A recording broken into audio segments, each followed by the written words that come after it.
Good morning friends. Big மாமாஸ் ரொட்டி சமையலில் சமைக்க போகிறது அனில் சேமியா, ராகி சேமியாவில் புட்டு. ரொம்ப இன்ஸ்டண்ட்டாக, ரொம்ப ஈஸியாக மார்னிங் ஈஸியாக செய்கிற பிரேக்ஃபாஸ்ட்டில் இது ஒன்று.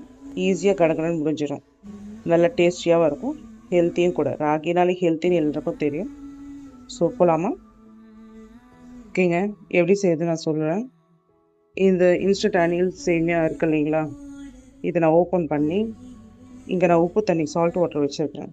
இதில் ஜஸ்ட்டு போட்டு எடுத்து நல்லா ஃபில்ட்ரு பண்ணி இந்த இட்லி பிளேட்டில் வச்சுருவேன்.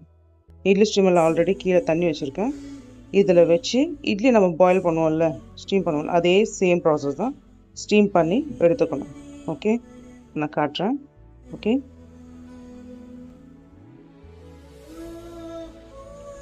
தோங்க ராகிக்கு ஸ்டீமுக்கு வச்சாச்சு சேமியாவை. தென் அதுக்கு தேவையான சர்க்கரை. நான் ஒரு பேக்கெட் சேமியாவுக்கு 4 ஸ்பூன் சர்க்கரை எடுத்துருக்குறேன், சின்ன ஸ்பூன். அண்ட் தேங்காய் துருவல், அது ஒரு 4 ஸ்பூன். இதெல்லாம் செய்ய போகிறேன். ஓகே, ஃபஸ்ட் நான் ஸ்டீம் பண்ணி இது ஃபஸ்ட்டு எடுத்துகிட்டு அதுக்கப்புறம் உங்களுக்கு எப்படி செய்யணும்னு காட்டுறேன். Okay, until wait. சைடில் நம்ம தலைவர் இல்லாமையா கரம் சாய் ரெடி ஆகிட்டுருக்கு. பார்த்தீங்கன்னா நம்ம தலைவர் நல்லா கொதிச்சிட்ருக்காரு. எப்பயுமே டீ ஒரே ஒரு தடவை பொங்கணுன்னே டக்குன்னு ஆஃப் பண்ணாதீங்க. ஆஃப் பண்ணால் டேஸ்ட் நல்லா இருக்காது. அது பொங்க விட்டு அட்லீஸ்ட் ஒரு 5 to 10 செகண்ட்ஸ் ஆகுது கொஞ்சம் பாயில் பண்ண விடுங்க. அப்போ தான் அந்த டீ தூள் இருக்க டேஸ்ட்டு, அந்த ருசி, நிறம் எல்லாம் கரெக்டாக கிடைக்கும் நமக்கு. Okay, until wait. டடாம், அவ்வளோதான், பாயில் ஆகிடுச்சு. இப்போ நம்ம இது பவுலில் ட்ரான்ஸ்ஃபர் பண்ணி அந்த தேங்காய் துருவலும் சர்க்கரையும் மிக்ஸ் பண்ணால் ஃபினிஷ். ஓகே, நான் ரெடி பண்ணிட்டு உங்களுக்கு காட்டுறேன். ஓகே, தோங்க இந்த ஸ்டீம் பண்ண அனில் சேமியா இந்த பவுலில் ட்ரான்ஸ்ஃபர் பண்ணி வச்சுருக்கேன். இப்போ நான் பண்ண போகிறேன். பண்ணிவிட்டு உங்களுக்கு ஒரு பவுலில் வச்சு காட்டுறேன். ஓகே, இதில் நான் தேவையான தேங்காய் துருவல் போடுறேன்.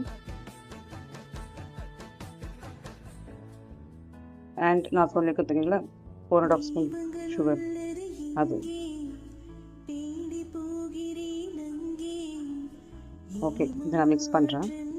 இந்த மாதிரி ஃபோர்க் வச்சு மிக்ஸ் பண்ணால் ஈஸியாக மிக்ஸ் ஆகிடும். நம்ம சாரு ரெடி ஆகிட்டாரு. இப்போ இவரையும் நான் ஃபில்டர் பண்ணிடுறேன். டடாம், ragi puttu ready. And morning டீயும் ரெடி.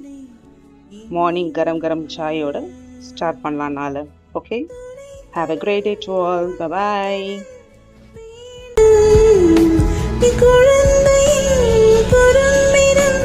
சிரிப்பது